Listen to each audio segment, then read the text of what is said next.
Brilliantly honest interview there from Canning.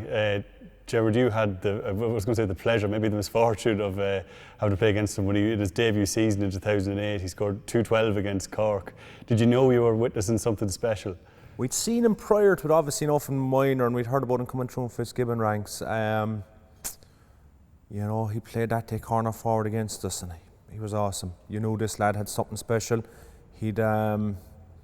He started forge his name, as I said, in the Fitzgibbon really is where a lot of hurlers are coming through, and to be fair, he's put up with a lot. He's carried a team for 10 years.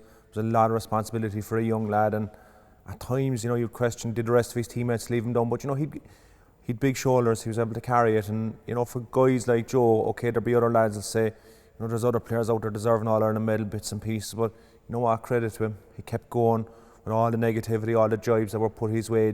He'll be one of these other players who never finished with an All-Ireland medal, and credit to him, he deserves it just to himself and his family.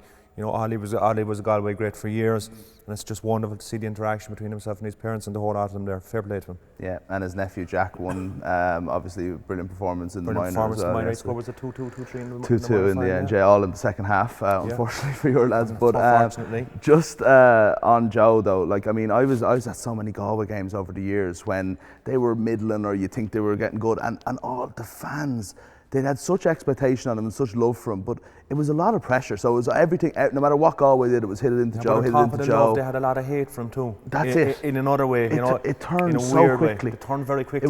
He'd hit it wide and it'd be like, Joe, Jesus, he's off. He lets us down. He lets us down. If Galway lost, that's Joe's fault. Joe should have done X, Y, Z. Joe can only do so much. So whereas, there's very contrasting there from the love on one side and the hate on the other. So when things were great, he was up there. When things weren't going great, it's Joe's fault. Let's kick him down another bit, Yeah. How have you found him, his kind of reinvention as a centre forward? He obviously had, I would say, a pretty good season with lots of brilliant moments. He was very good, especially in the league final, second half of the semi-final, first half of yesterday.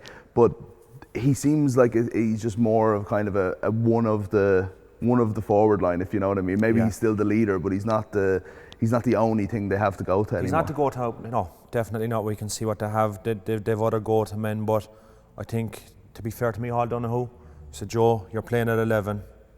Go get yourself on the ball. Find yourself in pockets of space. Like Kilkenny used to do with Henry Shefflin years ago. When Shefflin was really good, he was a free spirit at centre forward. He could go where he wanted. Players always knew if there was green grass, Henry would be waiting inside in the green grass. And I think Galway are using Joe to similar effects. He's finding himself in a lot more ball. His scoring has come down, but his assists have gone way up.